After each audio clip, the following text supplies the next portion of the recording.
Welcome back. So I am working on fairly easy little cheesy taco casserole. And right this second, I am cutting up, I know this sounds odd, some corn tortillas to use in our casserole. And it's going to be just a little 8x8 casserole. I'm sure that you could double this. The recipe calls for a round pan. I have one, but I'm not sure it's going to be deep enough because we got to kind of layer this stuff. So we're just going to go with it. I've already cooked my ground beef. Now, the recipe doesn't say anything at all about adding liquid or anything, so I'm not really sure about this. So I took my meat out because I had to do something with that skillet. So I've already done that, but we're moving on, changing pans. I'm cooking my ground beef.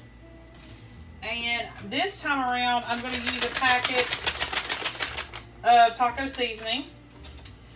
You could also add beans to this or use it in place of meat. Black beans, preferably. Make sure you rinse those before you add them, though. Alright, so I'm going to pour this in. And I think I'm going to add just a teeny bit of water to get that going. Alright.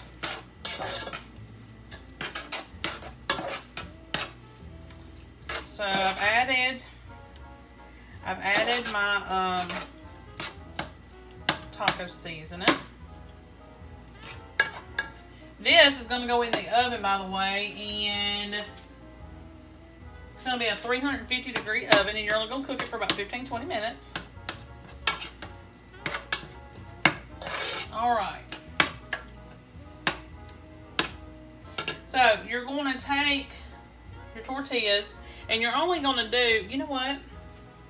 Let's take those out and spray this real quick, just to be on the safe side.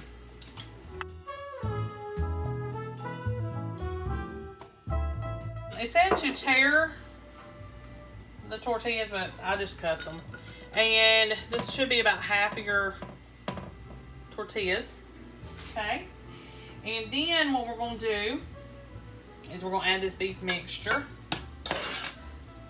But I want to make sure that it's good and together, you know. And then I'm going to drain it just a little bit because it's got just a little bit of residual that we kind of need to probably get off there. Alright, I'm going to drain it real quick.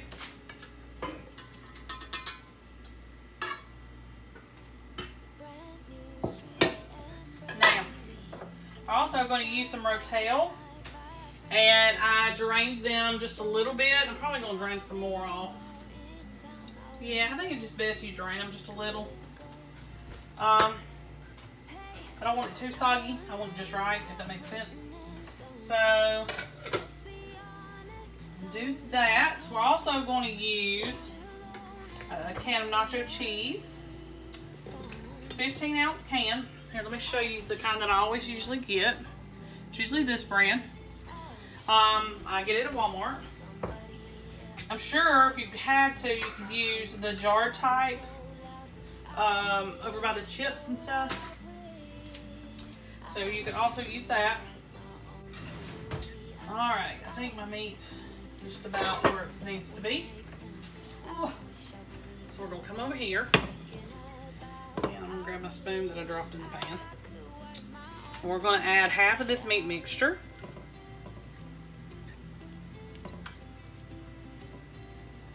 We're going to spread it out.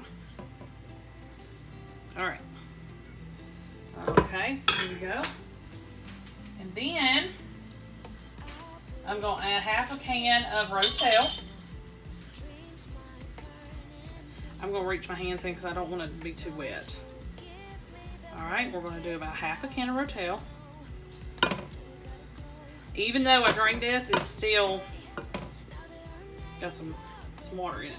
Okay, so there's that. And then you are going to add nacho cheese over the top of this. And you're going to have to kind of spread it out a little. And it's going to be half the can. Hopefully I got it to where it'll work.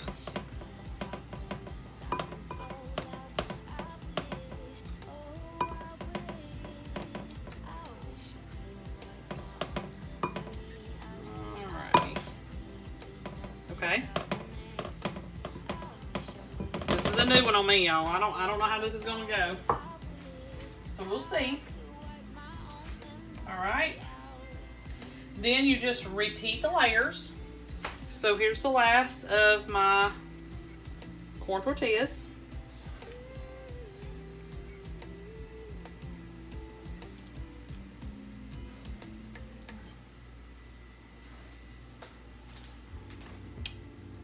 Okay.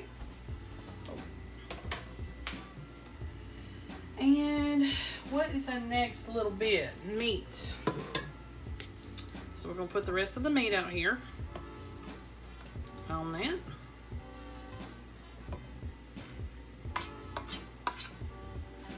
Spread it out a little. Okay. The last of our tomatoes. I'm going to try to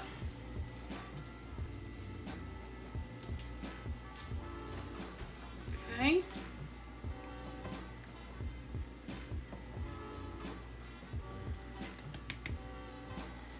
Alright.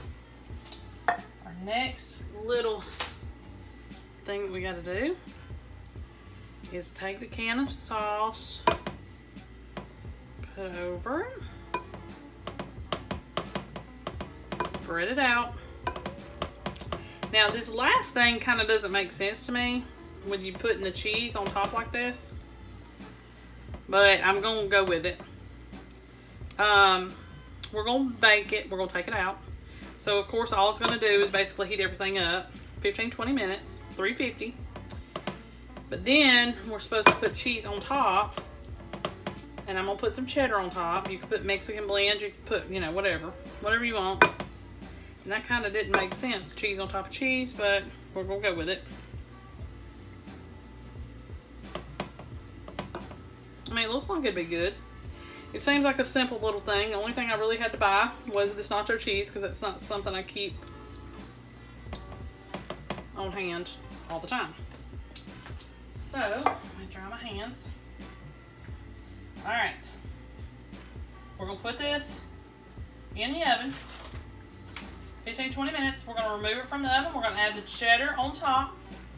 And then we're just going to set it back in the hot oven and let the warm oven or the hot oven